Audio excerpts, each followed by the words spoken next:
the oath of office to the two of you as well. Mr. Lieto, raise your right hand. I, Lou Lieto, I, Lou Lieto, do solemnly swear do solemnly swear that I will faithfully and impartially discharge that I will faithfully and impartially discharge and perform all duties incumbent on me and perform all duties incumbent on me as a school board member as a school board member according to the best of my abilities, according to the best of my ability, agreeable to the rules and regulations agreeable to the rules and regulations of the Constitution and laws of the state of New Hampshire. of the Constitution and laws of the state of New Hampshire. So help me God. So help me God.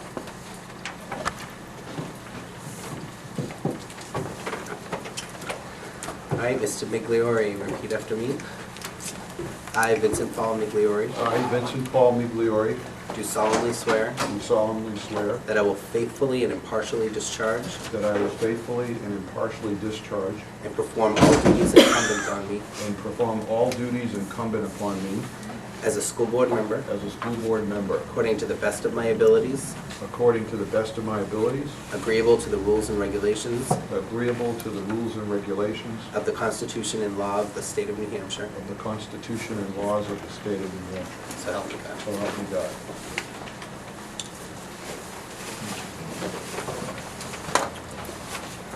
Thank you all, and Dan. welcome back, Dan. and welcome aboard.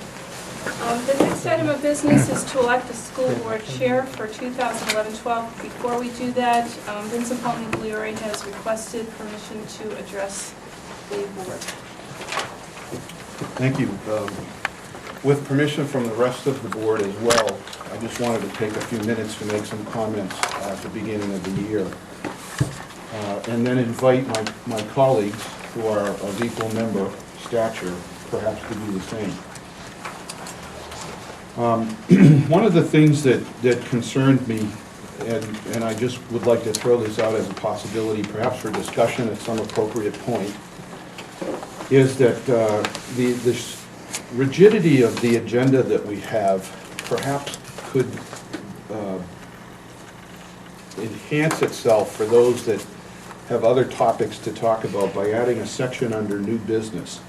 It's a thought. Perhaps I defer to some of the folks that have been around longer than me to give an opinion as to perhaps why that has not been the case. But I liken it to the need to bring up issues that we may want to bring up at a board meeting that we feel as though the rest of the board should talk about. And I believe there should be a place on the agenda to do that. And perhaps early on in the agenda so that the topic could at least be broached and maybe tabled for further consideration or what have you. But I think that we need to do that. I also believe that there should be ancillary methods to participate in our board meetings, not just for the voters at the deliberative sessions or just parents or even PTO or the NEGC folks. But we should encourage communication in the form of asking people to attend board meetings, to give us feedback during the general public sessions, and also to actually correspond with the board with positions that they may have. And again, I reiterate here that this is my personal perspective and just a suggestion to the board before we organize ourselves this year. I am concerned about attending my town meeting in Bridgewater. And the folks at the town meeting found it necessary to hand out some information that was published, some charts that were published under newfoundconcerns.wordpress.org, which are charts that show student enrollment dropping and costs continuing to rise. And I feel that certainly the SAU office should respond to this and that we as a board should address it. And one of the reasons is, following that town meeting, more than one individual came up to me, somewhat irate, and asked what it was, in not so clear language, that I intended to do about this as their representative. And I cordially listened to their concerns in expressing concern over the information. and asked whether or not they enjoyed the deliberative session. And of course, I found that in knowing the answer to that question, which I understand is the prudent thing to do before you ask one, there were only 10 people from Bridgewater that attended the deliberative session this past year. And this individual was not one of them. And so I proceeded to explain how things worked. And in his ignorance, he expressed concern that he was just simply not informed. And so I'm concerned that the information that we share or don't share is of concern to the public, and we have to make a more aggressive attempt to do so. I saw in an example today, just as one example, the Bristol Town Crier. It had published the results of the local election, and it was just that in Bristol, which is perhaps appropriate. But it did not mention anything about the school election results. And I always find that a challenge, because while we're a separate political entity, I think that by way of communications, it's very important that we begin to aggressively take our posture to the public and use every means available to us to attempt to inform the public. Because an uninformed public is probably more detrimental, I think, than to a specifically informed public, if you will. So there was that experience, and I wanted to share that before we organized this evening.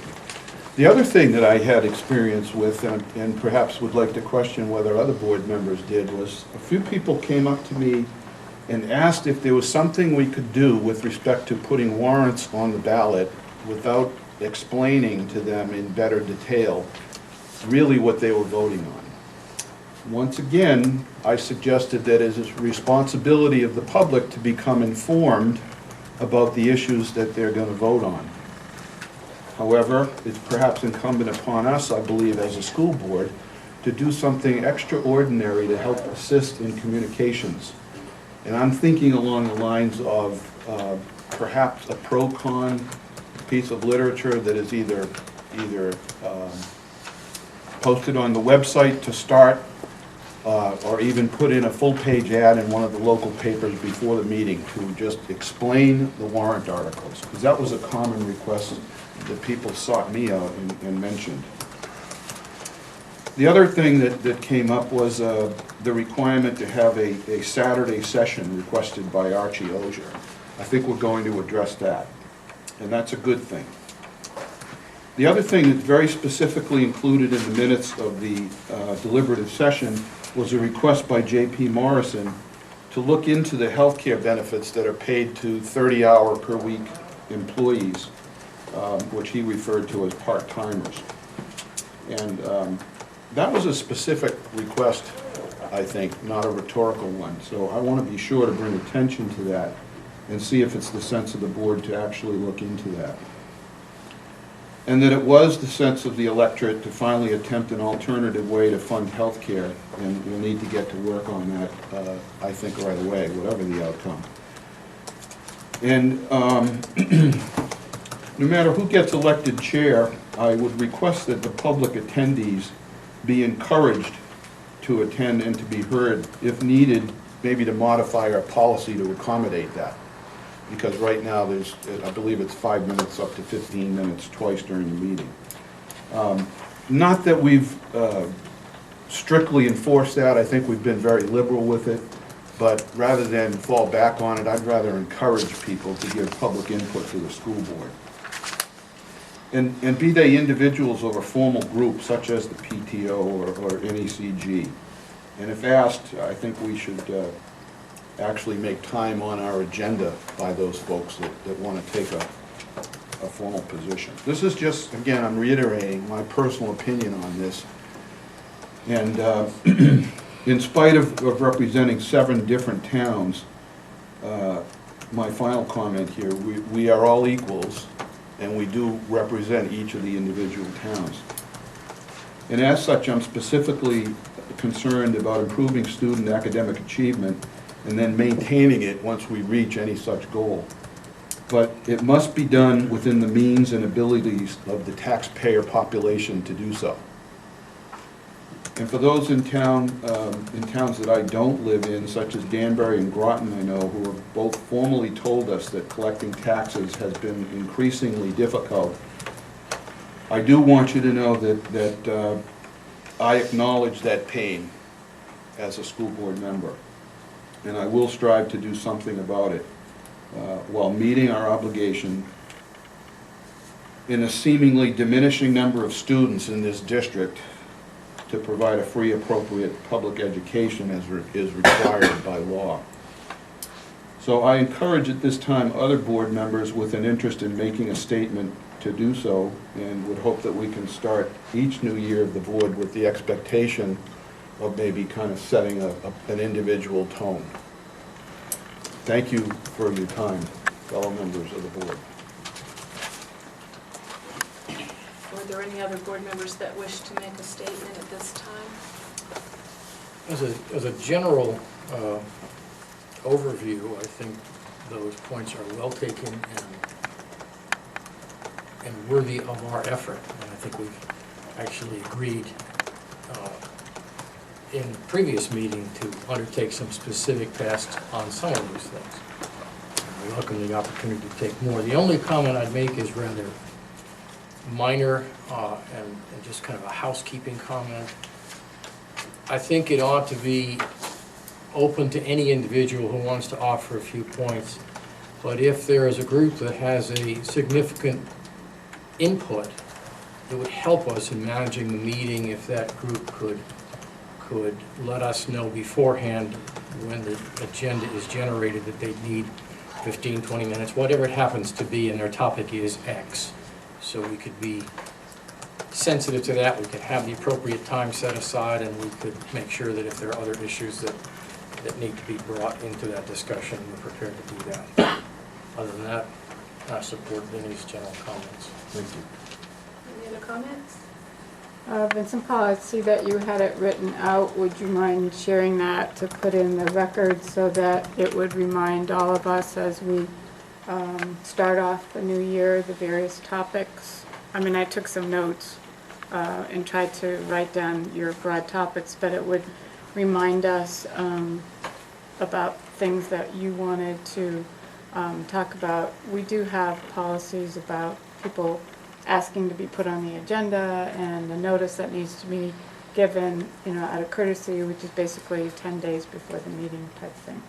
So there are some things in place, but I think it would be helpful if we could have a copy of your written statement so that it would help us to remind us what topics we would like to work on this year.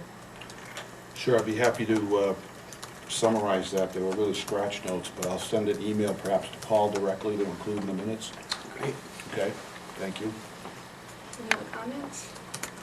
I will say that when I came aboard, I don't believe that there was a particular order to the agenda such as we have now, and we worked within the policies that are currently in place as policy as far as public input and how to create the agenda, which says that the board chair and the superintendent, well, basically the board chair creates the agenda.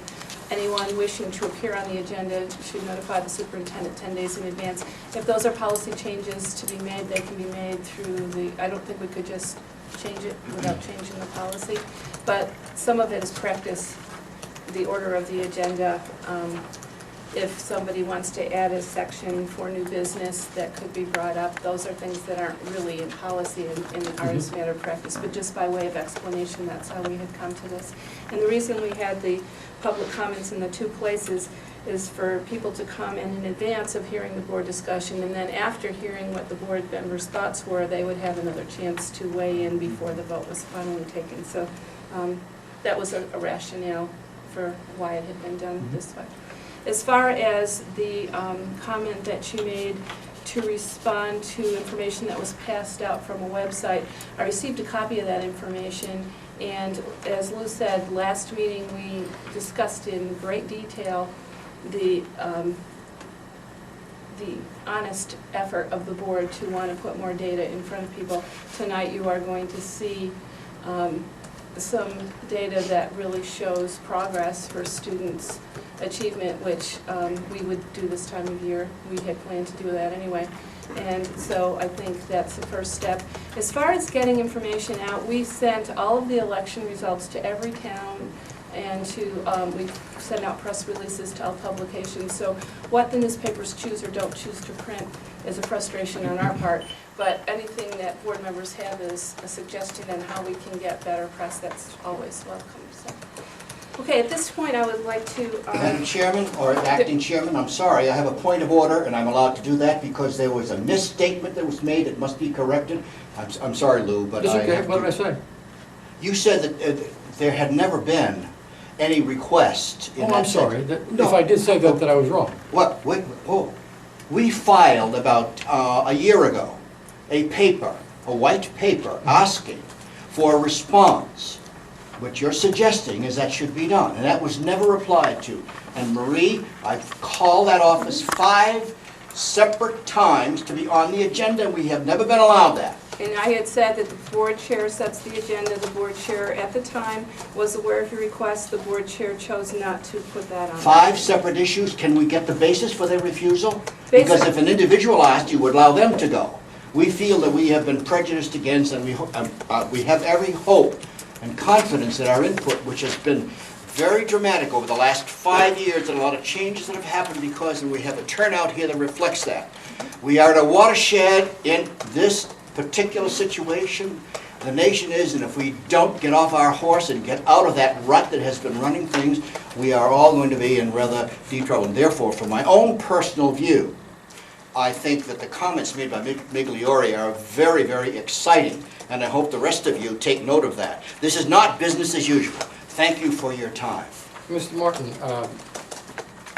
I don't recall my actual words because I didn't write them down. It was kind of an open-ended response. However, if I did say, and I may well have, because you're an accurate listener, and I trust you, that I was not aware of any such things, that was incorrect. And that should have been passed out. We asked the board members that were I'm here. not And quibbling. even your superintendent didn't get a copy Excuse from me, the sir, chairperson, which I might think is just- outrageous. If I may just finish the comment. Yes, I'm sorry. I'm not quibbling over that issue. I'm Thank simply trying to state that it was an error on my part in not reflecting it accurately, that's all. And now that you know, I would assume that you are a little bit upset by not being informed and not getting a copy of that. Mr. Lieto was I'm not sorry. on the board at the time that that happened. Oh, well, he should have been brought up to date because that was an important document that required a All response. right, again, I'm going Thank to, we need to have a board chair because the chair needs to run this meeting. I will just finish and end this section by responding, Mr. Martin, that the board chair at the time made it very clear that the reason that they were not going to address the white paper that you requested was that they felt that they had given answers to all of those questions in other forums at other times. And again, that was the chair's decision, and everyone here has heard your request, and whoever becomes the new chair is well aware of your desire. Thank you. Okay, at this point, I would take nominations for a person to serve as the board chair. This is a significant level of work in that the chair does set the agenda, the chair runs and basically moderates the meetings, and the chair is the person that the superintendent would call with specific legal questions that need to be remaining confidential that the rest of the board may or may not eventually discuss. So it's basically those are the major duties of the chair. So knowing that, first I'll ask for nominations, and then I will ask the people who are nominated if they are willing to serve, and then you will elect, okay? So at this point, I would ask for any nominations for the position of chair. I would like to nominate Mary Campbell. Second that? So I've had a nomination by Lewis and a second by Vincent Paul to nominate Mary Campbell as chair. Mary, would you be willing to assume that if the board voted that? It is not a position that I seek. However, I have a great deal of investment on this board because I care about the district and about our students and about the taxpayers. I am someone who wants open communication, and I've tried to do that in the past when I've been chair of this board. And I come to every meeting to listen to my fellow board members and the public before I make a decision on my votes. It is not a position I seek, but if the board elects, I will accept it. Okay, thank you. Are there any other nominations for chair at this time?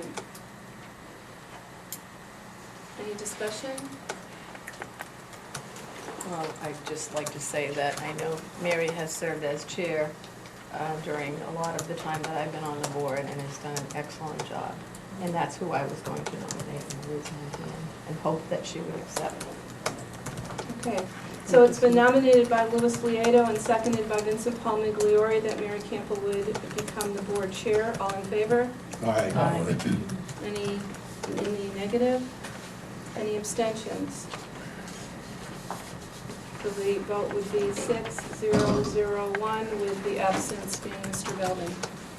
Well, congratulations, Chair Campbell, and I'll let you continue the meeting and seek a vice chair. Nominations are now open for vice chair of the school board for the coming year.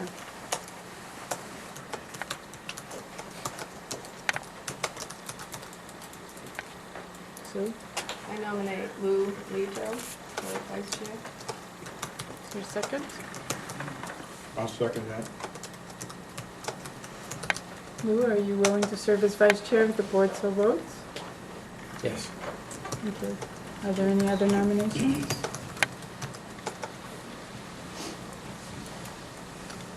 If not, all those in favor of electing Lou Liotta as vice chair for the coming year, say aye.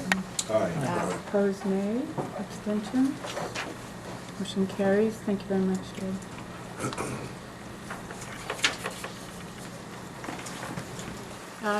At our organizational meeting, we also appoint a district treasurer. And we had appointed someone last year, and I've never heard any issues, problems, pros, cons, or whatever. Michelle Escobar is coming along nicely in her knowledge, and she certainly has proved trustworthy. I wouldn't hesitate to recommend her for renomination. Is there a nomination for school district treasurer? Our current treasurer is Michelle Escobar. We just heard the business administrator favor such a nomination. I move that we nominate Michelle Escobar. Thank you. Second? Second. Sue? It's been moved and seconded to appoint Michelle Escobar as treasurer of the school district. All those in favor say aye. Aye. Opposed, nay. Abstentions? Motion carries. Okay. We have some students we wanted to recognize tonight, but I don't know They'll that be here they- about 7:15. Okay.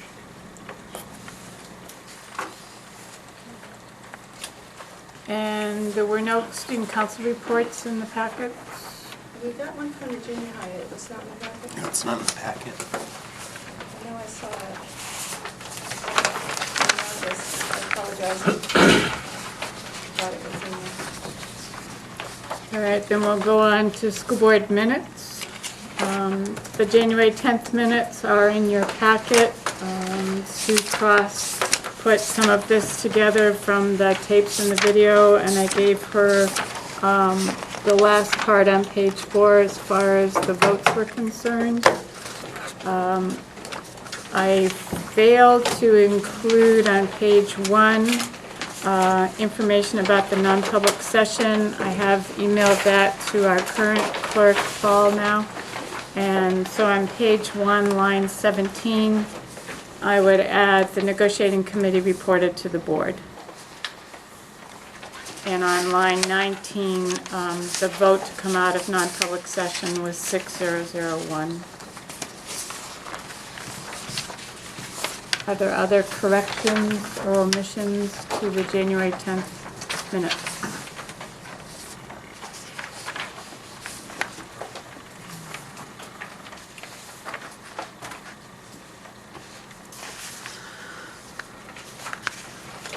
We do have an update to Jacob Holton winning the geography bee. Paul, do you want to know? But that's not a Oh, part of okay. the I'm minutes. sorry. But we're happy to hear it when we get finished the minutes. Okay. Move to accept? Thank you. as amended. Is there a second? Second. Thank you. It's been moved and seconded to approve the January 10th minutes as amended, which is basically on page 1. All those in favor say aye. Aye. Opposed, nay. Abstentions? Motion carries 6001. Now you have the February 11th minutes of the first deliberative session that were scribed by Leah McDivitt from the SAU office. Are there omissions, corrections? Couple of minor corrections, I think. Okay. Line 317, I believe that should read state legislators. Line 320 should read, it is a representative group. And then- Make sure that you speak up, Vincent Paul, please, so the public can hear you. Okay, sorry. On line 330, it should say, being a volunteer, he is a witness on day-to-day.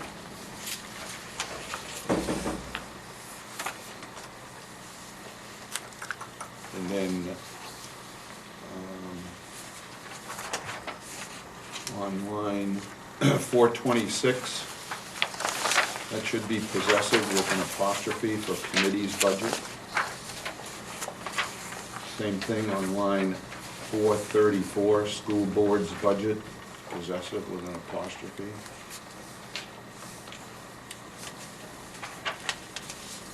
And then on line 395,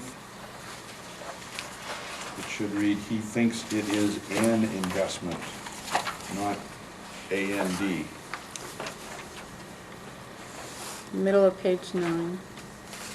395, right? 8. And then, just an addition, I believe, and I have a question related to it. On line 465, it references from a prior sentence, it says, the study was made public a year and a half ago when they completed their work. And I believe this is a reference to what Dan said regarding the transportation stuff in response to buses being empty and what have you. I believe he also said, and the report is on our website. The reason I say that is I took note in watching the session, and that's where I believe I got that. And when I went to the website to try to find it, I couldn't. And I request your assistance in trying to locate that, if I may. I'm not sure if I said is or was. I know it was, and it may have been taken down during our changeover and not be back up yet. We're still filing things back on, but I'll make sure it's back up there shortly. I think it was reference to being on the site, but be that as it may. Okay. That probably should be added to be factual. Well, line 465 there, when they completed their work period, they found, meaning the study, but they found that we are absolutely busing students in effective cost. Also true, right? At an effective cost? Those are all the ones I caught. Any others? It's a huge job to scribe such a meeting, and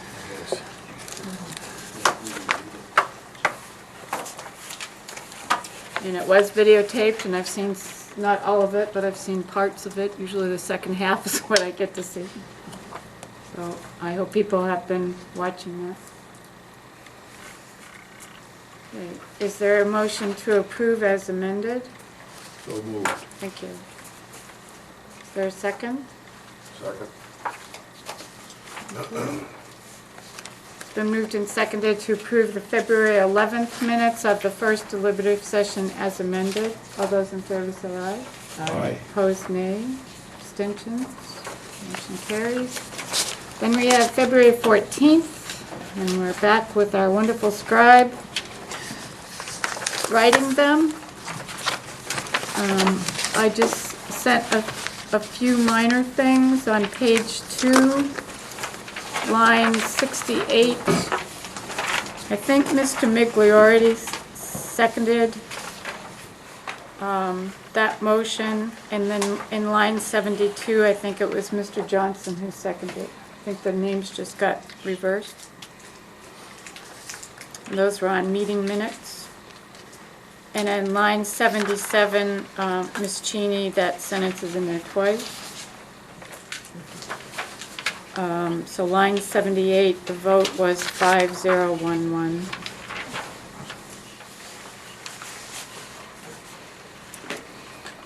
And on page 3, line 111, it was the high school math team, the students.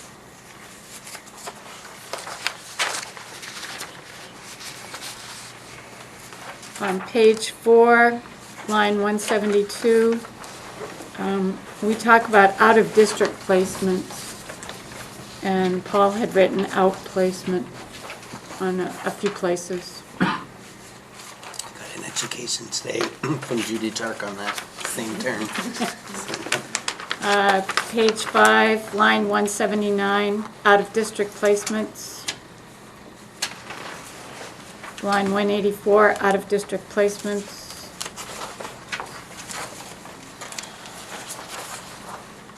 And on page 8,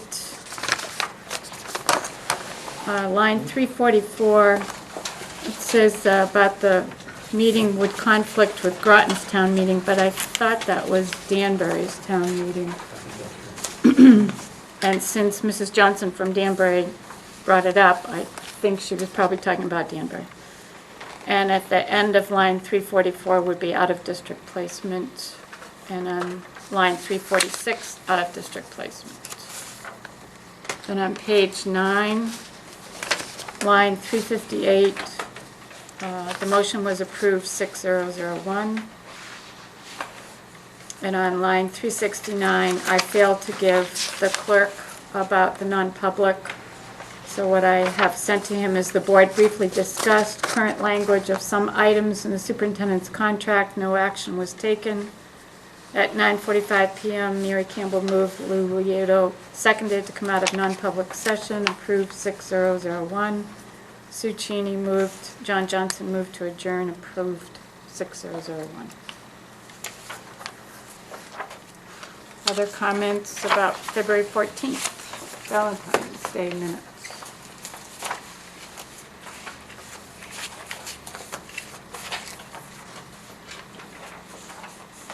I'll entertain a motion for the amended minutes to be approved.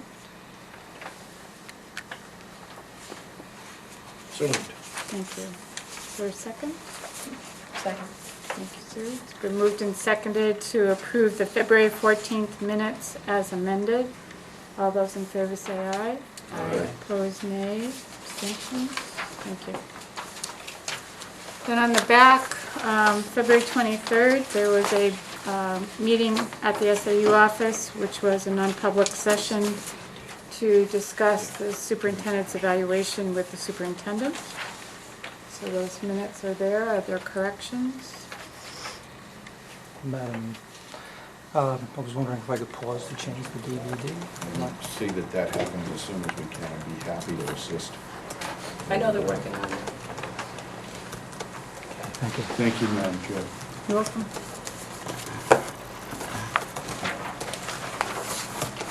It looks like our students to be recognized are out in the lobby with Mr. Cochran, so I'll invite them to come in. So while we're waiting for them to come in, Paul, would you like to give an update about our geography beat? Jacob Bolton got his letter this week that he has been invited to compete at the state finals. And that will be on April 1st at Keene State College, and his mother and I will both be going with him. So. Oh, wonderful. If he wins there, he goes to Washington, D.C. Okay. They'll bring them We're in waiting for two more. They'll bring them in as soon as we're here. Okay.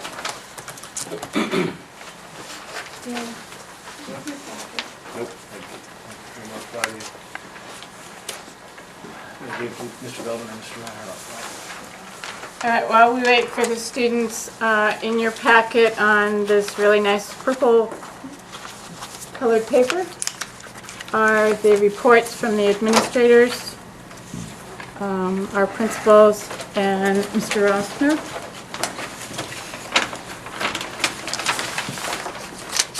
And the activities that have been going on in the classrooms and how they have been doing community service and supporting the two families in Danbury who lost their homes.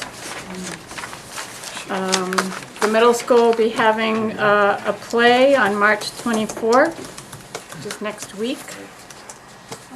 So hopefully you can put that on your calendar. Our students have been going off to music festivals with both Lakes Region and New Hampshire band directors, and our music teacher has been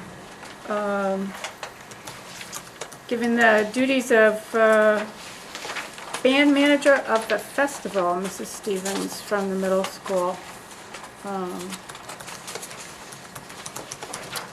And we know that the math team from the high school placed first. And we're going to recognize our student who placed first in wrestling as soon as the other students come. And I'm always tired after I read the student services report because everyone is so busy helping our students. Mr. Rossner put in his report about surplus property, which he gave you tonight at the table, so it will be on your agenda later this evening. And that the Honeywell project is approaching 94% complete. And again, we still have had no problems with all of their work and coming in at night and not disturbing the classes. And that he is concerned about fuel prices for the current and the future fiscal year, as we all are at home. Are there questions for any of our principals or Mr. Rossner at this time? Or comments you'd like to make?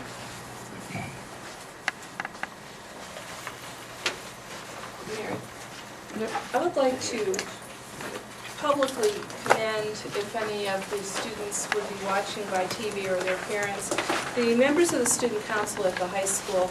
We had a snow day on the last day of Winter Carnival, and the student council had worked very hard to prepare a significant ending culmination day. They had all kinds of activities planned, and there were prior to that, there had been a practice that if there was a snow day on the last day of Winter Carnival, that was the end of it. There were some students who utilized their social media and said, well, in that case, we ought to just come in on Monday morning after vacation and sit in the lobby and refuse to go to class if they don't let us make up for Winter Carnival. And I want to commend the student council reps because they very politely wrote back to those students and said, that is not the way to go about doing anything. We would like to politely request a meeting with the principal and our counselor, our advisors. They did so over vacation, back and forth. They put a lid on any rumblings that were negative. They came in on a Saturday and met with the principal and planned to reschedule the Friday of Winter Carnival to this past Friday so that it didn't disrupt the beginning of the week coming back from vacation from academics. And I was so impressed with the polite respect that was shown by our student council and the willingness to just work the issue through and to work with their classmates. And they had a wonderful day on Friday, and it was as engaging as one would hope, and class members all across the board behaved very well. So I just thought that that bears some extra commendation. Any other comments about the principal's report? Or Mr. Rossner's report?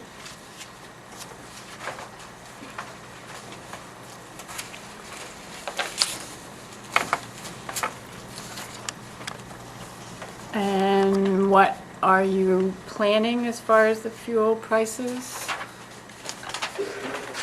Well, the planning is a great question. The budget was built, the energy model that was built during the budget process called for $3 a gallon for heating oil and $2.75 for diesel fuel, or vice versa. Don't know, off the top of my head. And given where prices are now and where some people believe they're gonna go over the next several months, I'm increasingly concerned about the resources that we'll have. So my intent is to put out a non-binding bid very shortly for next season, see where we are, and then review the results with the board to see if we have a consensus about locking it in or not. I'd like to ask Dan if he could solve the problem in Libya for us and maybe take care of that issue. Somehow, I think I'm probably the least likely to do that in this room.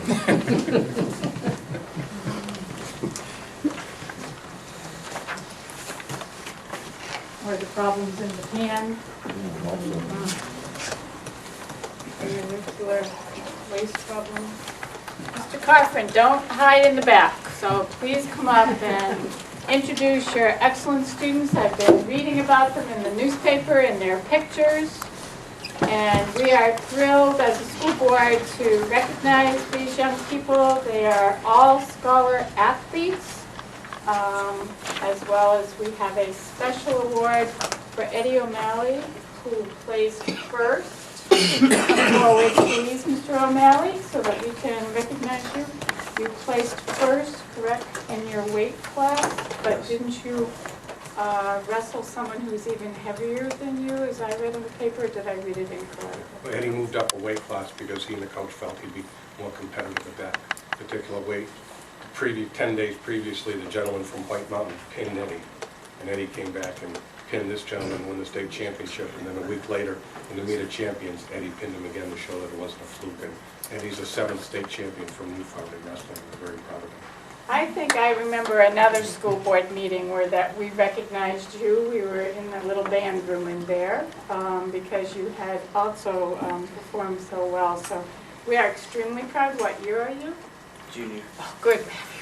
At least another year. I think some of these other athletes are going to graduate on us this year. But we are extremely proud of you, and stay healthy and keep up the good work. And congratulations.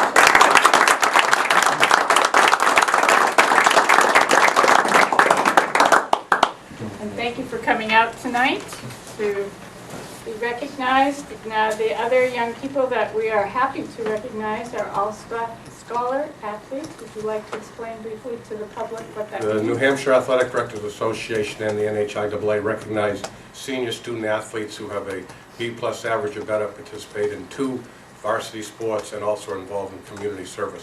And this year we were proud to have 4 individuals represent us today down at the Capitol Center for the Arts. The governor spoke. There are 1,400 total athletes recognized in the state, 700 a month ago in 2 of the divisions and 700 today. Abby Erler and Carrie Mattson are not here presently. Carrie's a 3-sport athlete and Abby's a 3-sport athlete. We are pleased to have Sean Coleman and Kelly Megan, both 2-sport athletes, who are recognized today down at the Capitol Center of the Arts. Excellent. Kelly, would you like to come forward and tell us what sport you're in? I play softball and volleyball. Wonderful. Fall and spring sports, right? Yep. And senior? And what do you plan next year? Do you have that figured out yet? I'm hoping to go to Rochester Institute of Technology. Oh, wonderful. To study? Industrial design. Wonderful. Congratulations. That means you're a really good math student, so we're very proud of you. Congratulations.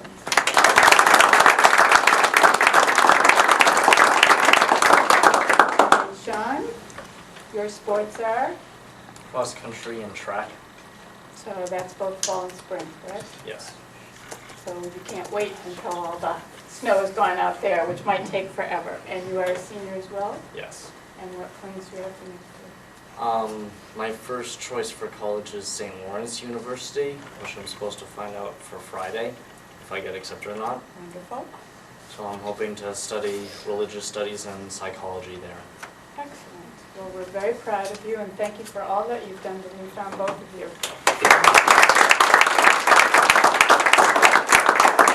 And Sean, you might explain. Sean went to St. Paul's last summer, Could you explain how that helped you make a decision what you want to major in? In St. Paul's, you have to take 2 major courses, and you take them for 4 hours every day.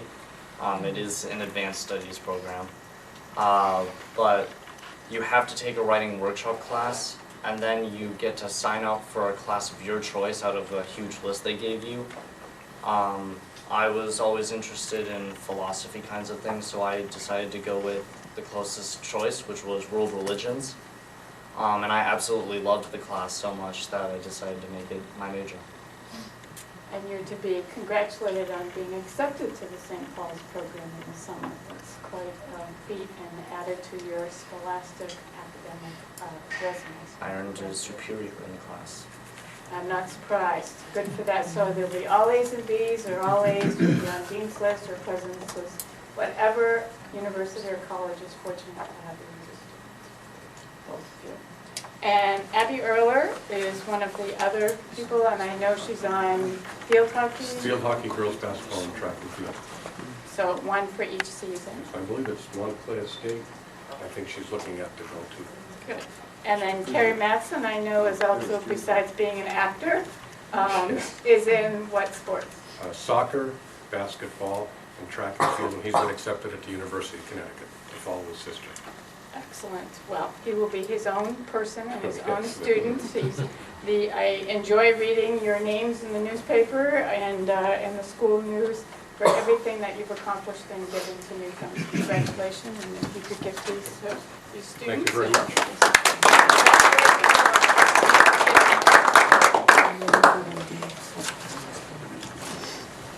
I have to say the reason that Abby is late this evening is because she was coaching a softball clinic for the TTCC to work with the younger kids. So these kids not only study for their own benefit, but they give back to their communities. So Kelly, I'm sorry. She actually didn't know she was feeling very well. And she came just woke her up to come. Oh, well, thank you for bringing her. But thank you. Okay. The first strategic plan report on our agenda is about a kneecap presentation from Mr. Chase, principal of the middle school, and you have at your table, and I believe there are extra copies over by the water bottles. This, whatever color you want to call that, and this bright pink. So, Mr. Chase? The yellow copies are actual printouts of the slideshow. The pink copies are the raw data used to put the charts together. There is some additional data in the pink chart that was not included in the charts. After a while, you get to the point where there's just so much it's hard to look at, and there's quite a bit to look at tonight. If I can get the projector turned back on. Do you have one more yellow copy there?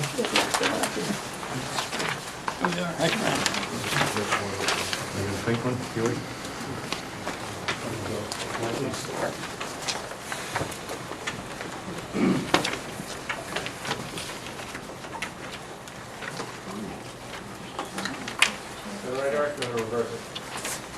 Is that okay for everyone?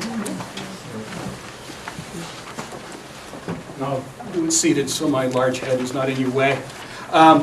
What I hope to show you tonight is not only the results from the 2010 kneecap testing that was done in October of 10, but also the progress of the district over the last 6 years. In doing so, all of the percentages in here are the percentage of Newfound students scoring at the proficient or proficient with distinction category in kneecap scores. Going to use a few acronyms. When you see RE, it means regular education. SES means socioeconomic status, which basically boils down to those students receiving free and reduced lunch. And IEP, which stands for Individualized Education Plan, is our special ed population. AYP is adequate yearly progress, or the means by which the state ranks each school or each school's growth and performance. Now, in the past, I've brought in, and this is my 6th year in Newfound, this is my 6th year of presenting the kneecap information. In the past, we've always brought in what's called the whole school scores and the special ed scores. which is exactly how the state rolls out AYP. What I did this year, because we were going through a process with the state called focused monitoring that I found very illuminating, is I pulled out the regular education student scores, those proficiencies for those kids, and separated them from the special education students. That is not the way the state determines AYP, however. The special education students count in the whole school score, and they count in the IEP score, and if they're receiving free or reduced lunch, they count again in the socioeconomic status score. So if you have a low-scoring student, that student is affecting you in 3 separate categories. So the 2010 results for grades 3 through 8. This would be our regular education students. The blue lines are the newfound students, grades 3 up through 11, and our comparison with the state of New Hampshire. As you can see, we are at or above state average in grades 3, 6, 7, and 8 for regular education students. And below, I'm sorry? and below in what grades? The other ones, 4, 5, and 11. These are our SES students. We are at or above state average in 3, 5, 6, 8, and 11. So only grades 4 and 7 are below state average.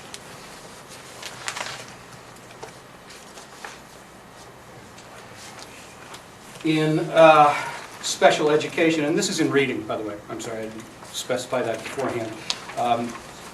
AYP is calculated in both reading and math. Special education scores are a little more scattered. We are above state average in grades 5 and 6. One of the reasons I included the pink sheets, which also gives you the number of students we're talking about. Sometimes we're talking about cohorts of students with as few as 9 being compared to cohorts of students that are 12,000. So the state is much more able to be consistent, whereas if you've got 9 kids, 3 of them have a bad day, that really skews that result rather quickly for the small school, whereas for the state, the 3 kids having a bad day is not going to affect them. They're going to need 400 to have a bad day. Mathematics. We are at or above state average in grades 3, 5, and 7. For regular education students. So socioeconomic students, we are at or above also in 3, 5, and 7. No, 3, 4. I wrote that wrong. We are above at 3, 4, 5, 7, and 8. Only grades 6 and 11 are below state average for SES. And again, the very mixed results for special ed students. I can tell you at the grade 8 level, I believe it is 12 students, and we had no IEP students score proficient in mathematics, nor did the high school at grade 11.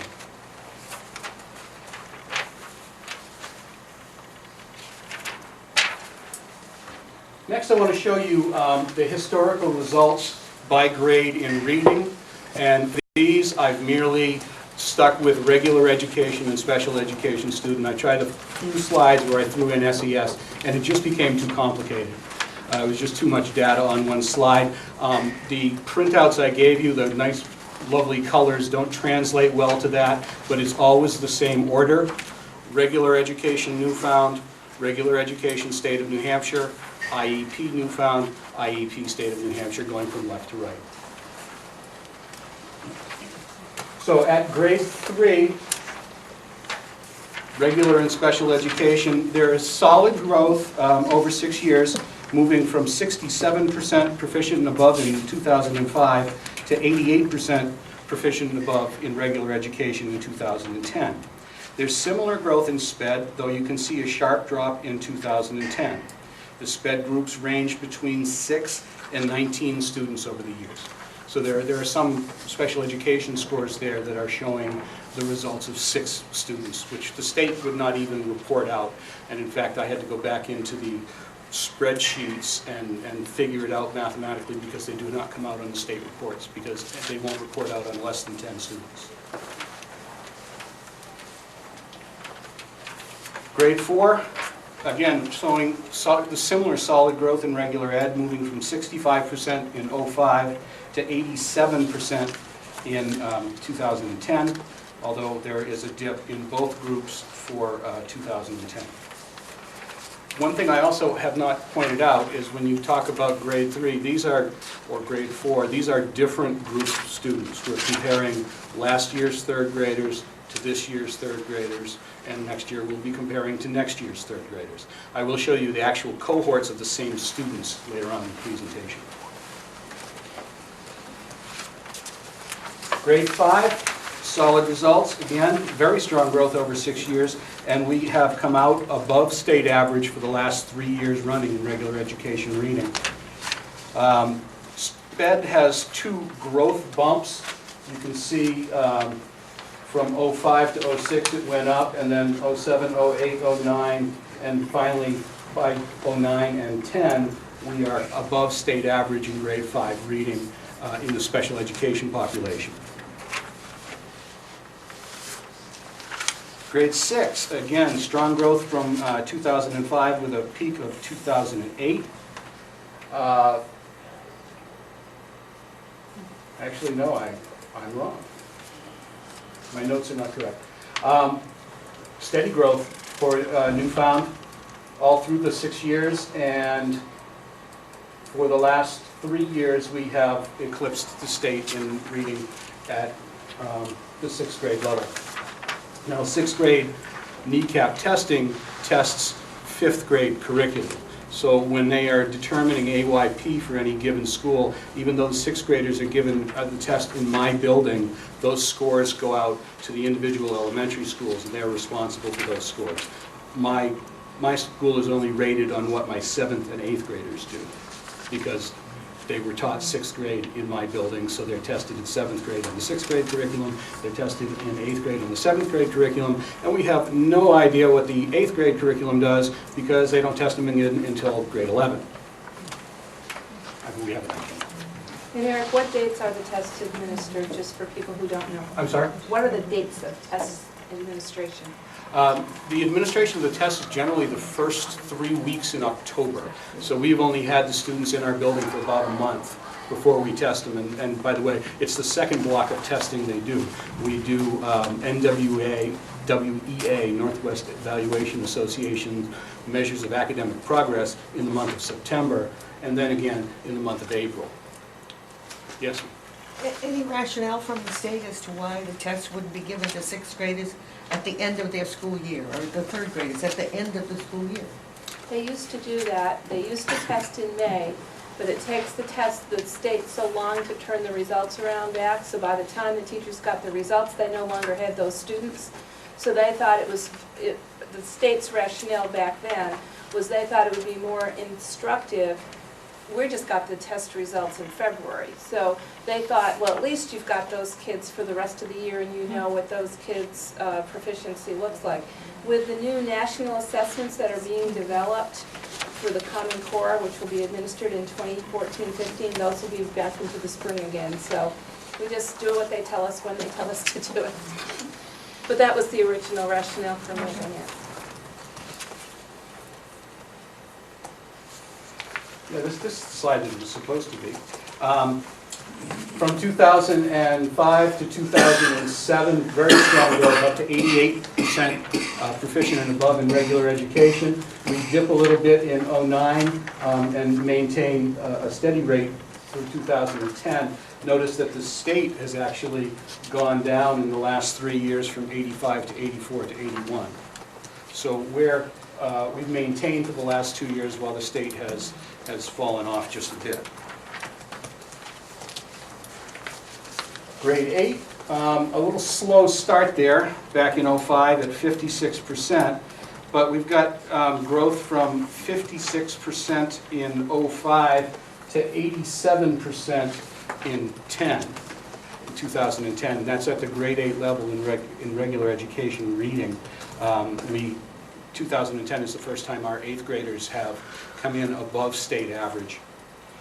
Our special education students, again, small numbers of SPED kids, but it is only in '05 that we were even with the state, and in '08 that we actually came out ahead of the state.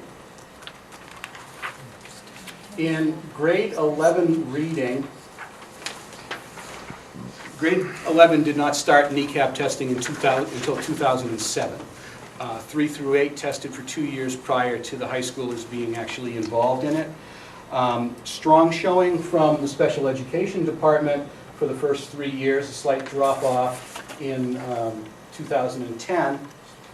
And still, in 2010, we're back to the same level as 2007, at 74% proficiency in regular education.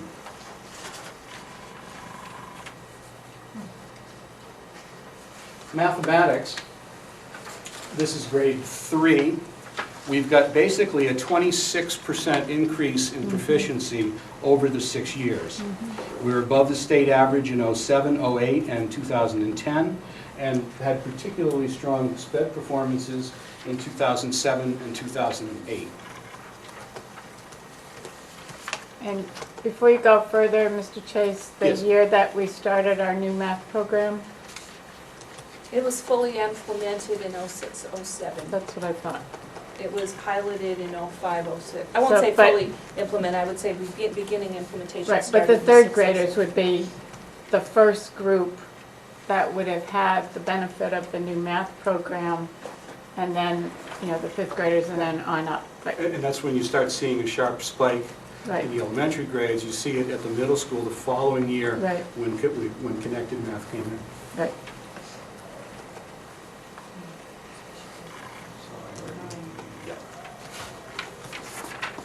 Grade 5, regular education, both at grade 4 and grade 5 kind of mirror each other with a huge run to 2008 and slight regression the last couple of years. The SPED population, however, in '08, '09, and '10 are really scoring strong.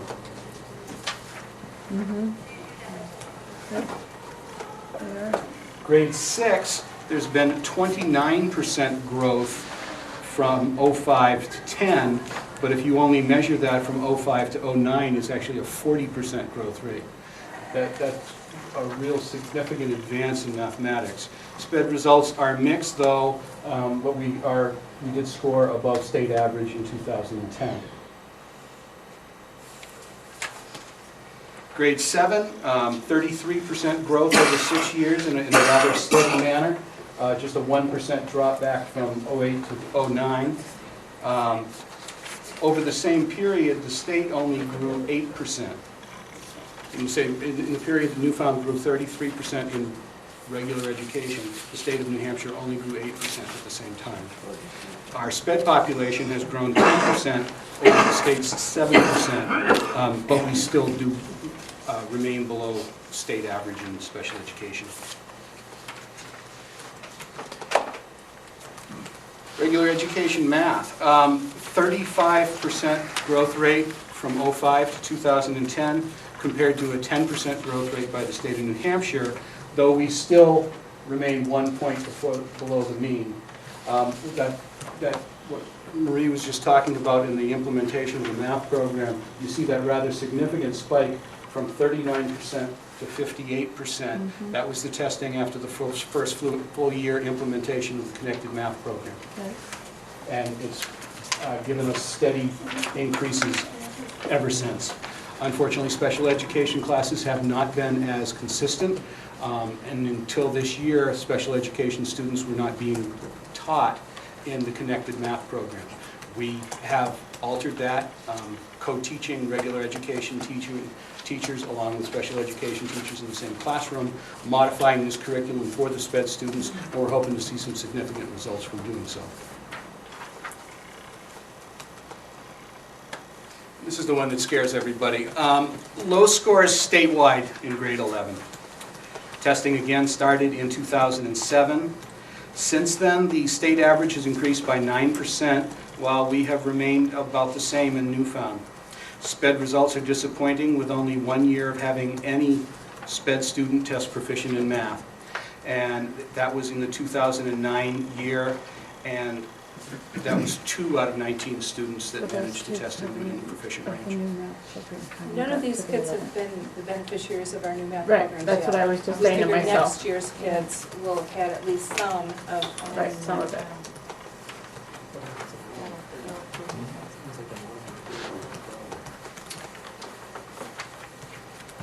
Next are cohort comparisons. And Ree, can you tell me what other districts of our general description are using that math and reading programs? I know that the elementary K through 5 program that we use, Everyday Math, is widely used across the state. I don't know how many people are using Connected Math. I don't either. We can find that out. I know that the Everyday Math program has been, it's out of the University of Chicago, and they have a lot of statistics on how many, I don't know the number, but we can get that information. And Connected Math is really the middle school version of Everyday Math. Everyday Math goes up to grade 6, but as a building, we wanted a program that we could run for the full 3 years that our students were with us in a consistent manner. So you want the number of schools in the state? No, I actually want schools that have similar demographics. I don't want their number, I want who they are. Schools with similar demographics. This is a cohort comparison in reading of our current 4th grade. 76 of 89 students scored proficient in '09, and 61% of 88 in 2010. There were a total of 13 SPED students tested in '09 and 9 in 2010. So obviously going from 13 to 9, the individual student score is going to have much more impact on the results. 8 of the 13 were proficient in '09, and 2 of the 8 were proficient in 2010. And as I looked through this and several of the other cohort comparisons, it's like, why is there always a dip between grade 3 and grade 4? And I was an assistant principal at an elementary school before coming here, and grade 3 is the first significant curricular escalation. So in grade 3, they're being tested on grade 2 stuff, which is really pretty comfortable and elementary ed oriented. Grade 3, there's a significant spike in what we're expecting students to do. So that is probably, and I'll leave my theory, the reason you see a dip in grade 4 on a regular basis. Do you see that at the state as well? I'm sorry. Do you see that same kind of reproducible dip between grades 3 and 4 with the state data? Yes. The state moves from 87% to 83%. At the same time, we drop 7%, they drop 4%, but again, those smaller numbers of students, it's much easier to skew that. I'm sorry, That's okay. I have a hearing impairment, and for some reason tonight, my tinnitus has decided to sound like Big Ben. Eric, could you explain cohort, what the cohort? Cohort. These are for the first time in these slides, you're seeing the same students. These students' performance in 3rd grade, the same group of students' performance in 4th grade. And as we get through the cohorts that have been testing longer, you'll get to see them all the way through 6th grades. So this is the class of 2019. Yeah, our current 4th grade. This is our current 5th grade. I'll be needing to change the Yeah, no sooner have you said it than they defy the statistic. Actually had no dip between 3rd grade and 4th grade testing. They actually went up 4 points. But they made up for it by going down 4 points in 5th grade. The special education population, however, in this particular class has made some significant increases, moving from 33% to 50% over that 3-year testing. Good for them.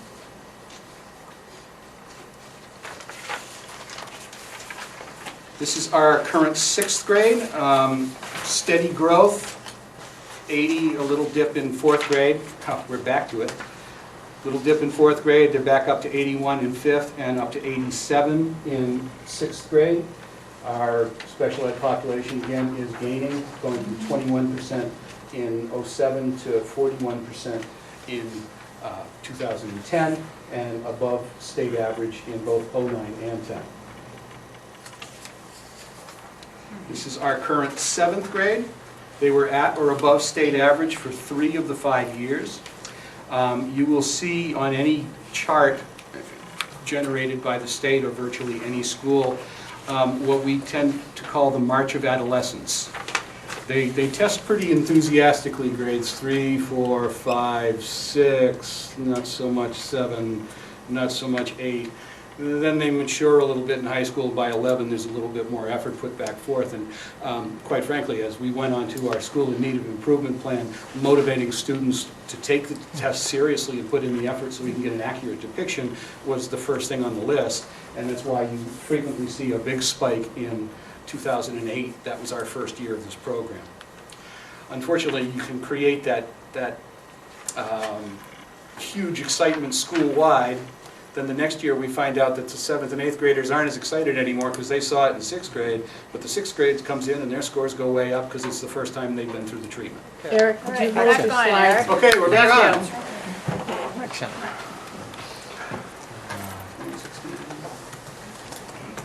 This is our current 8th grade and the only newfound class that has tested for the full 6 years of the testing. They were in 3rd grade when the testing began in '05.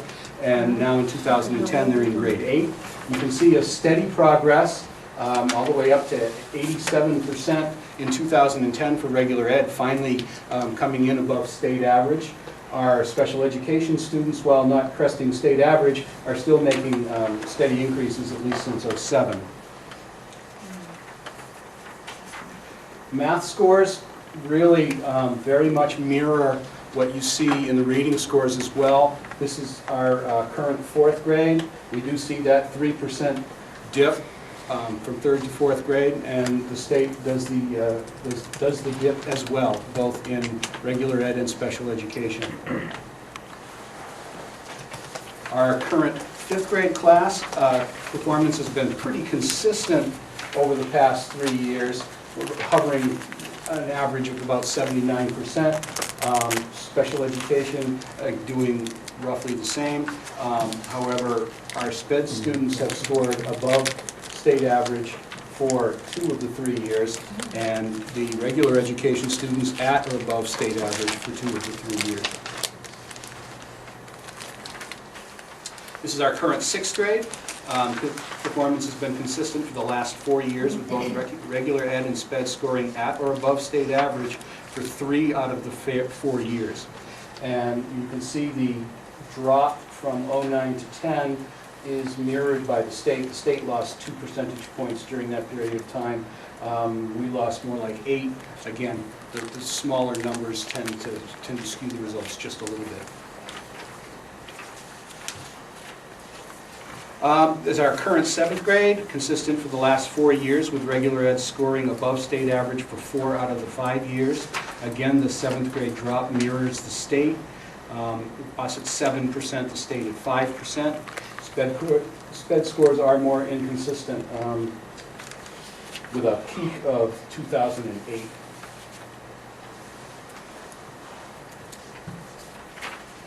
Again, our current 8th grade class, all 6 years of NECAP testing. Performance shows growth over 6 years for regular ed, which came out above the state in 2008.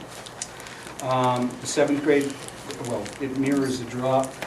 SPED scores are more disappointing, with 3 out of the 6 years, '05, '08, and '10, where not a single one of our special education students were proficient in math, which is one of the things that is leading us to try this co-teaching model and giving them more exposure to the regular ed curriculum.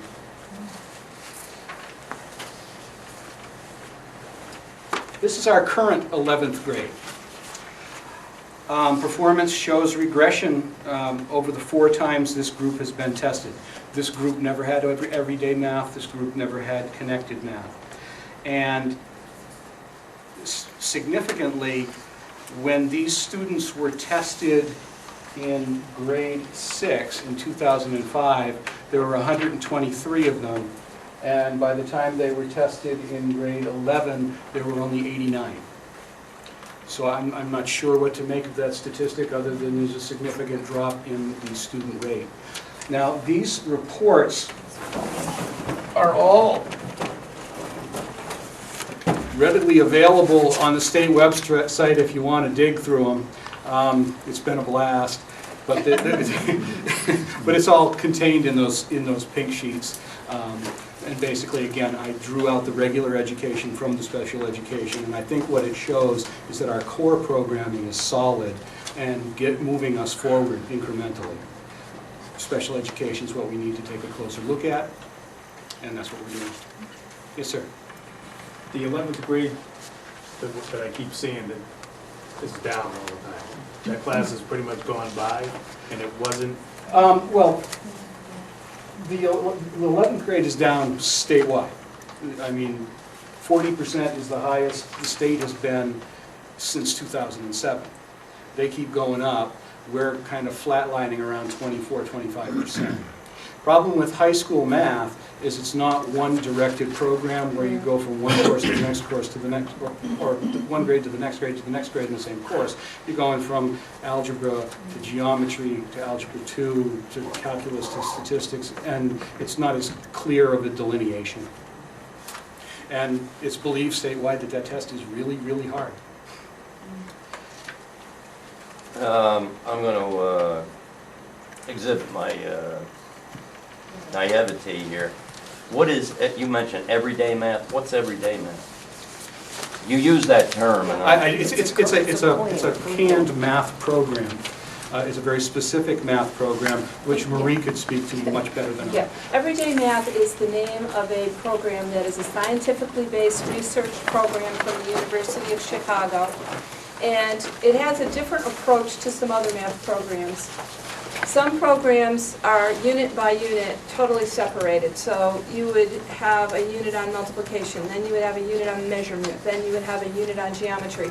Everyday Math spirals through 8 different topics throughout the year, about 8 different times. So a student would be introduced to higher levels of math earlier on, and they keep spiraling. They use the word spiraling. They come back to the same concept and reinforce it over and over.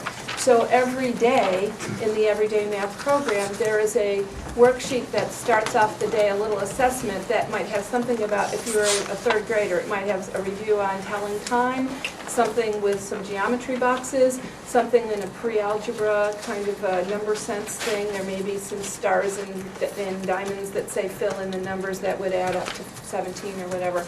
They would have number facts, and so they would continually reinforce on a regular basis. And research says that when you learn things repeatedly and not just a one-shot and forget it, that you tend to remember it better. So that's what we are referring to everyday math. Connected Math at the middle school is the name of that program, and they are operating under the notion that everything is connected to things in life. So we're not just going to say, learn how to multiply these numbers. We're going to say, multiply the area of this room, and then talk about the volume of air in the room, and talk about everything in a connected sense, so that if you were working on a project, what are the math skills you would be needing to use for that project? It's very comprehensive, and again, that will continue to reinforce skills over time. The issue that we have with Mr. Chase mentioned that our special education children did not have access to the regular curriculum. We used to routinely say, if you're a 7th grader, but you are 3 or 4 grade levels below in your ability, teachers would generally tend to just work on the skills that you were in need of reinforcement. So if a student needed to work on their times tables, they may be pulled out for skill drill, and they were missing the bigger, broader sense of how all the mathematics go together. When we are doing this process, and we are calling it focused monitoring, we get together as a team of special educators, regular educators, and administrators for 6 hours every month. In addition, the leadership team gets together for 3 hours to plan. And we are analyzing why is it that our special education scores are not advancing at the same rate that our other scores are. And actually, you've seen that some of the kids are making growth, but there's still a big gap. So that has been the focus of our work all year. Why the gap? And one of the things that we've talked about, and other districts in the state are recognizing their same issue, that children need to be exposed to the general curriculum for their grade level and hear the conversation about why does it make sense to have to know all the concepts in math, and then get an additional remediation for those skills that they are still missing. We can't expect students to score well on a math exam if they have been pulled out of the class and have not been exposed to that level of 7th grade math. In 11th grade, the same thing. We are looking at how we teach math at the high school from now on. We had students that, if they had not been successful in the 8th grade level, they'd say, okay, we won't put them in an algebra class, we'll put them in a pre-algebra class. Well, that would delay their math progression, so by the time they got to 11th grade, they may be tested on geometry that they haven't had yet, or if they took algebra and geometry but didn't get advanced algebra. So here you come with the 11th grade state math test, and it's testing concepts that for some of our students they have not even experienced. So we are looking at either a dual enrollment, saying if you need a pre-algebra booster, you're also going to be in an algebra course, so we can keep you going according to the pace that will expose you to the content that the state will be assessing. And we'll also do some additional remediation. I know that during budget time we're often asked questions about what is an academic interventionist and why do you have so many of them? We are using those personnel to help with the skills for the kids who start below grade level. One of the most exciting things we're doing is we are starting a Birth to 5 initiative where we're doing reading programs and some math skills on with some donations from grant funding. This is not costing the district any money at all, but we're doing something where students, pre-students, the kids from the age of, they got home from the hospital, they get a free book, and every month they will be sent a book from the Dolly Parton Imagination Library so that parents can begin to read with them. And then when they come to school, we won't have that 3-year gap between the average skills that a kindergartner should have and some of the kids who've never had exposure. So we're trying to work on that end of it and reduce the gap when kids start the school district. And now we are trying to immerse students in the regular curriculum and provide that extra tutoring on top of the special ed curriculum, the regular ed, not instead of. So we did a lot of remediation instead of the regular curriculum, and our new focus will be doing the regular curriculum and then remediation on top of that. Vincent Paul? I have a question with respect to AYP, school in need of improvement, all that. Remember to speak up so everyone can hear you. Okay, how does the, and I don't know if this is directed to Eric or Dr. Ross, but the special ed performance that seems to be below par along the way there, which we, of course, invest about 25% of our budget into, roughly. How does that affect our status and figure into the AYP that we are all concerned about? Directly. It figures in rather significantly, because in order to make AYP, you have to make it as a whole school, which will also include the special education scores. You have to make your SES population AYP, which also includes the special education scores, and you have to make special ed AYP. So those scores generally affect us 3 separate times, and what they do in the whole school score is they tend to drop that. So is there a separate analysis that has been done or could be done? For example, if we were to just look at just the scores that didn't include special ed? That's what I just showed you. Yeah, we separated them out. That was regular education, that was the SPED scores pulled out. Okay, I missed that. So, And looking at that, we wanted to look at that because what it tells us about our core program. Okay. What our, And that would also reflect positively then on us AYP-wise? AYP, again, stands for Adequate Yearly Progress, and in 2002, when the No Child Left Behind Act was signed into law, the goal by the federal government was that all students would reach 100% proficiency by 2014. So they basically took from 2002 to 14, and it was 12 years, so every 3 years, they set a bar and said, you need to have this percentage of your students become proficient or above. 3 years later, just when we made it, they said, okay, now the bar is here, and they notched it up. So we've been a little bit frustrated, and Arnie Duncan's estimate was 82% of the districts in the United States will be labeled as schools in need of improvement.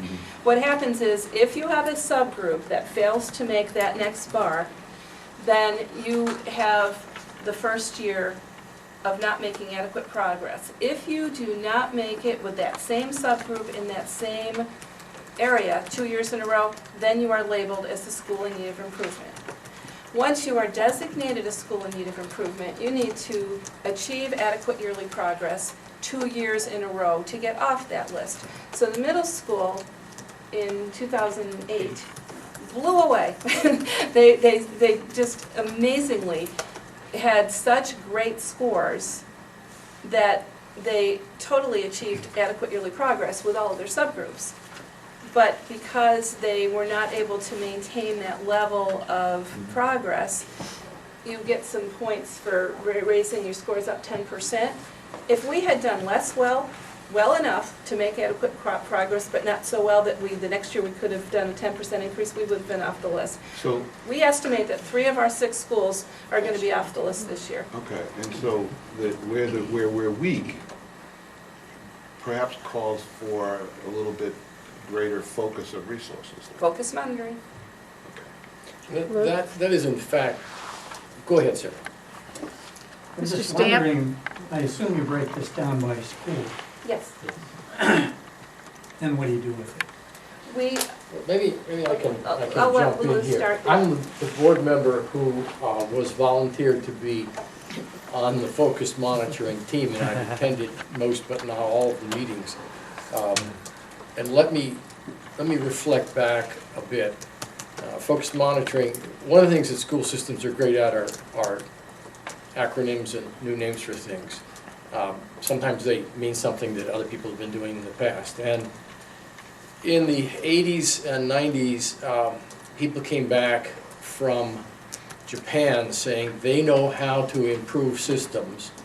And we reinvented a process which at that time in industry was called continuous improvement. And it is fundamentally, you get the people involved who are doing the system, and you sit down and say, what are the outcomes you want? And it's an outcome-focused process. It is not a process. You don't sit around and say, what do I like, how do I like to do this?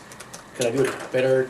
Does it satisfy me if I teach this way or that? It says, if I teach this way, do my scores go up?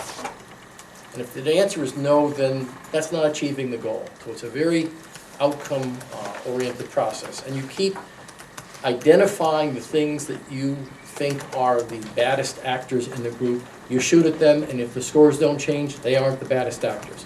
Keep doing that process over and over again. That's what this team is trying to do. And because we had some schools in need of improvement, we got some help from the state in the substance of 2 people who are quite skilled at leading this herd of cats, which are all of us who are participating, and forcing us back to how do you think that's affecting outcome? How can we test that effect on the outcome? That's the process that Eric and Marie, all the other building level principals, many teachers, and as a tail at the end of the process, myself are involved in.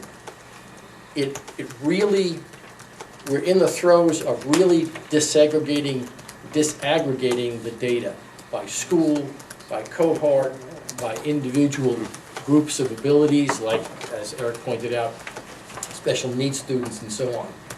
One of the things that comes out fairly clearly to us, to me, maybe everybody else knew it, is that students who have individual education plans and many students who have special needs are not retarded.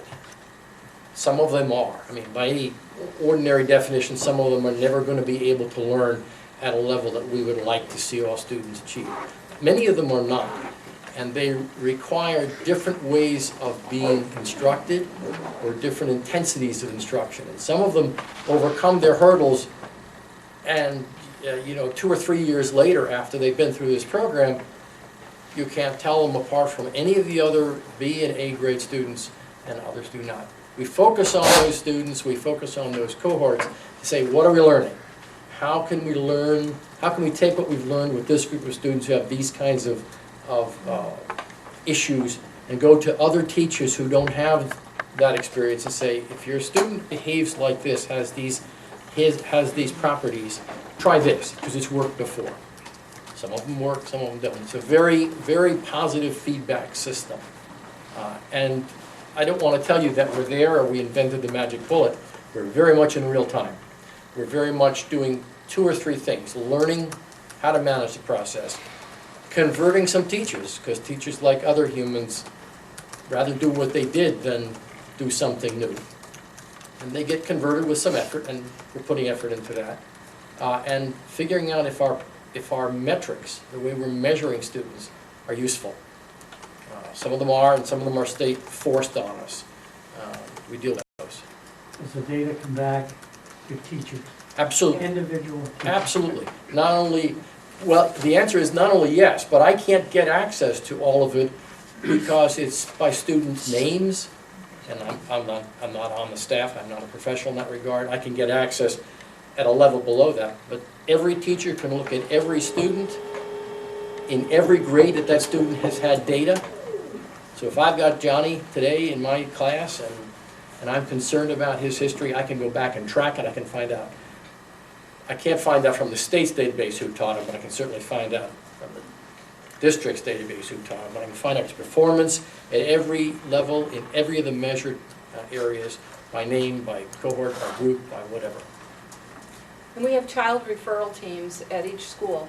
So when and they meet on a very regular basis. In the elementary levels, they are assessing pre-reading skills, early literacy skills every 2 weeks.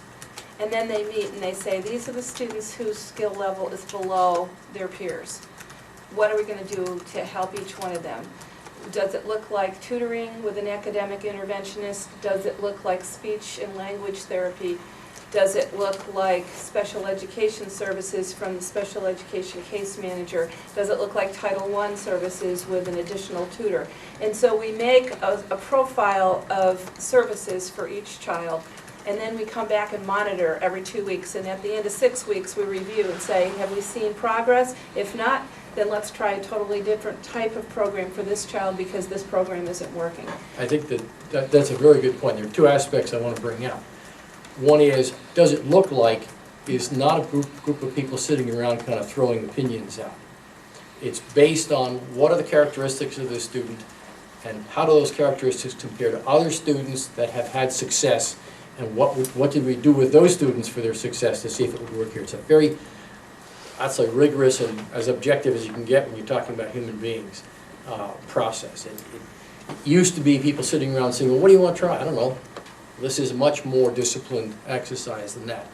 And the second thing is, every intervention has a timeline. If you don't get positive results within 2 or at most 3 iterations, you're wrong. You change the plan.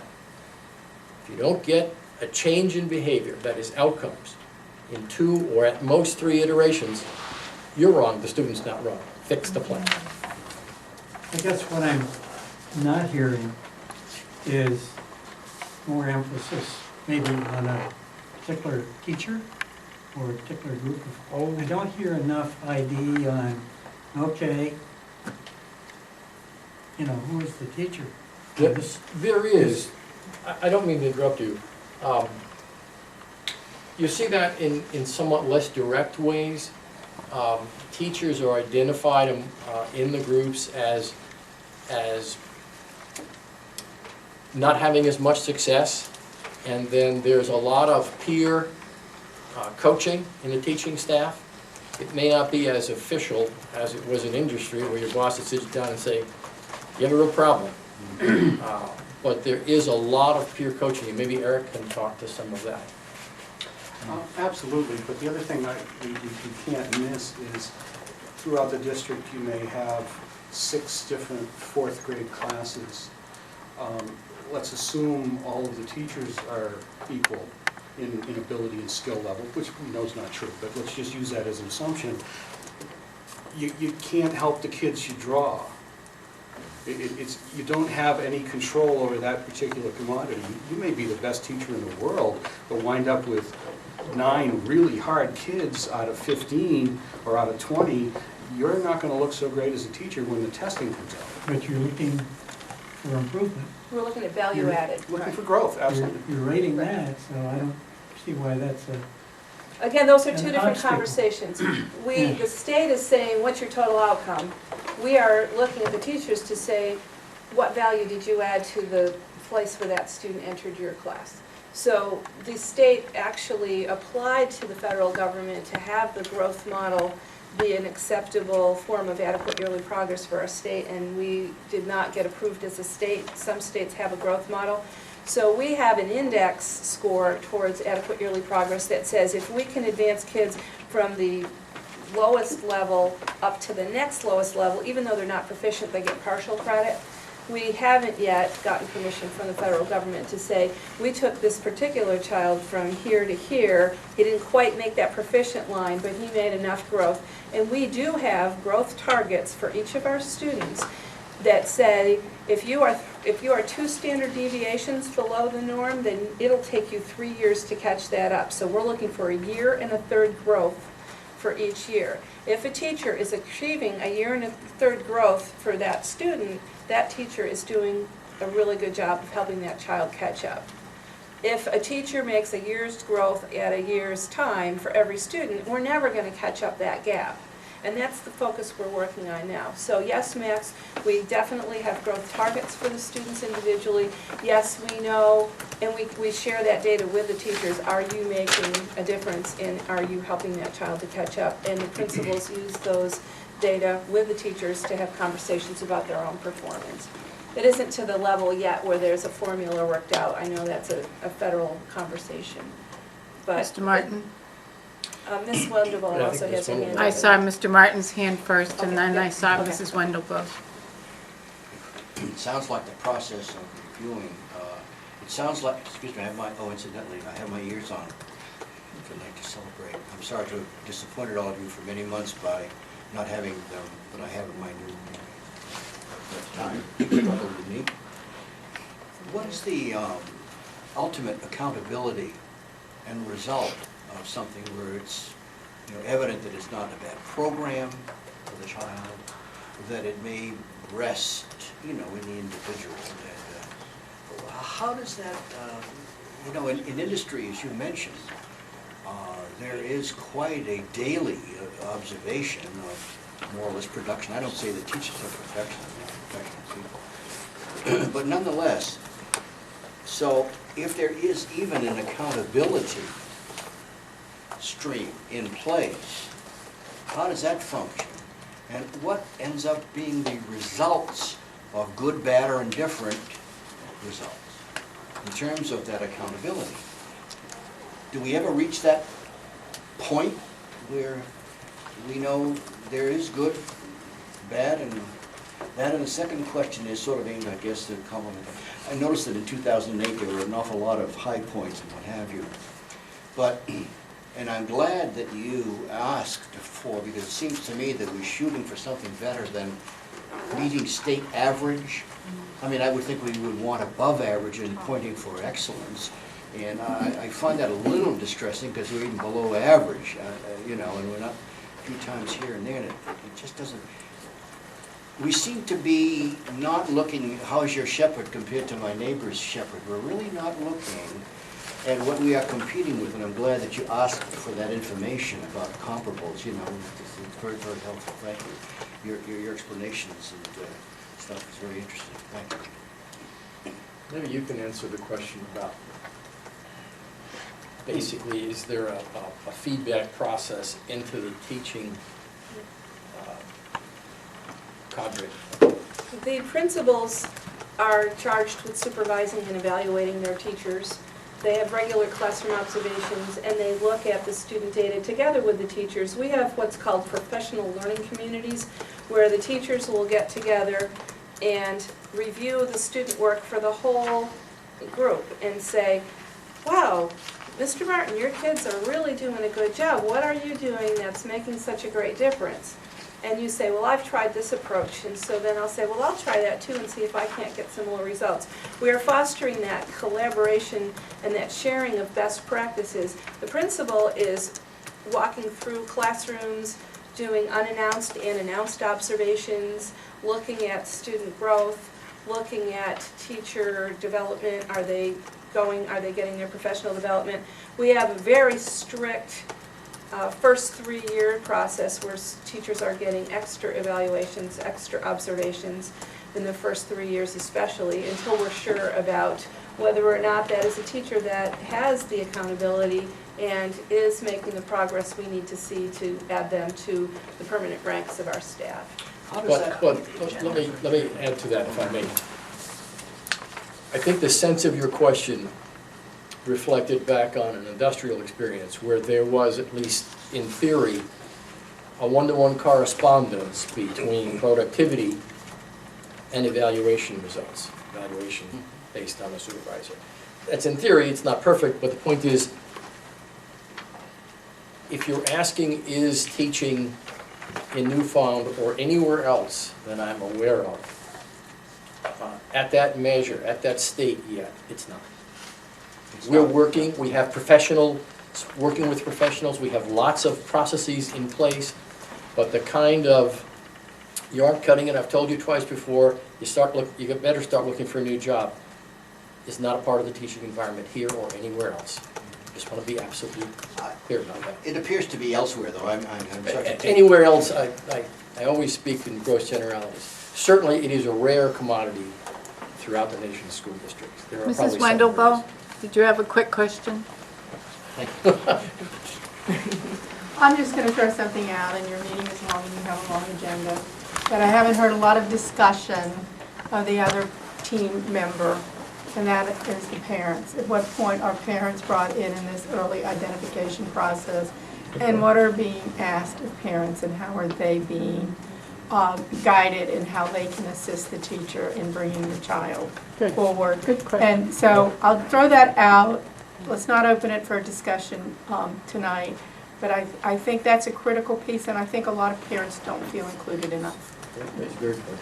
And, Thank you very much. Both sides of that. We, just as a commercial, on the April 2nd board meeting on the 4th, well, it will be vacation week, so we'll talk about when it is, but the planning and dialogue meeting for April, we would like to concentrate on the whole notion of the focus monitoring improvement plan and share with the board and the public what is the first year of this focus monitoring is to intensely look at the data and to identify some action steps with who's going to do it, what time, what's the timeline, et cetera.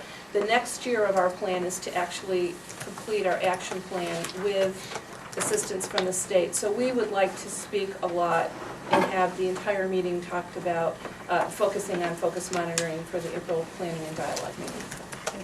More discussion about all of that. And we do have a parent rep on that board as well. And we're very, very much interested in increasing and helping to strengthen the partnership that we have. And you're involving parents in the birth to 5. You were talking to us about that last meeting. Well, we've had an hour on this very important topic, and I want to thank Mr. Chase for all of his charts, and we'll take them home and read them over. No, you don't have to apologize. It's an important topic, and I appreciate the conversation. In the board packet is the minutes of the February 15th Technology Council meeting. I see Vincent Paul attended, and it is chaired by Mr. Rosner, correct? You also have the minutes of the February 23rd Policy Committee. And you can see how we talked about issues that are later on your agenda tonight. The Policy Committee did also meet last Wednesday, but I have not had time to write the minutes. We have under Communications the minutes of the February 14th Community Relations Council. And Paul is a member of that group, and he's here. And I've been seeing some of your, what do you call them on the channel? School Matters. School Matters. With, I've seen the one, or half of the one with Mr. Chase and Dr. Ross and yourself, and I know you're going to do one about attendance if you haven't already done it. We've already done that. We've done one on the bullying policy, and today we were supposed to film on special education and all about the ins and outs of special education, what goes into it, the services provided. Unfortunately, Ray Corshane had to cancel, and we rescheduled for next Monday. But we have the Director of Student Services attending, and explaining Judy Turk, as well as special educators in the district. Wonderful, great. Also on your agenda, you'll see under communications, excuse me, community evaluation of the school board. We do have a policy and an instrument that evaluates the school board on an annual basis. It's very unusual that our March school board meeting is after the March elections. Normally we have a March school board meeting, then the elections, and then our April board meeting is our organizational meeting. But the way the calendar fell this month, we had our elections last week. Normally, this evaluation of the school board would have been done in February before the board would have elections with any possibility of changing members.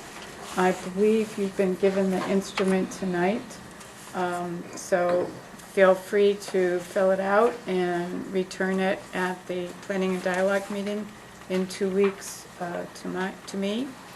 And there is an abbreviated evaluation that we have been using of the board for the community, which I believe is going to be posted on the website, or has been in the past. I believe that Sue, and I'll double check, I think she has the entire evaluation on there. She wasn't sure which pieces There was to a do. shorter Was there a version that shorter was version? used, but you can certainly, use the longer one. That's what's been. So for people in the audience, we have, it is policy AFA, and it is on our website if you wish to download that, but we also have it in SurveyMonkey, and we will be, I think if it's not already there, Vincent Paul, did you already have the link up for SurveyMonkey for the school board eval? I think she was just waiting for the board's okay to say go ahead and activate that. Don't see it. Okay, so Sue has already put it into SurveyMonkey. It's on the front page? Yep. What does it say? It says school board evaluation. Click here to take the survey. Okay. So it's on our website. Our website is www.sau4.org, and you can click there and you can take the survey to evaluate the school board. And Fred needs another minute to change the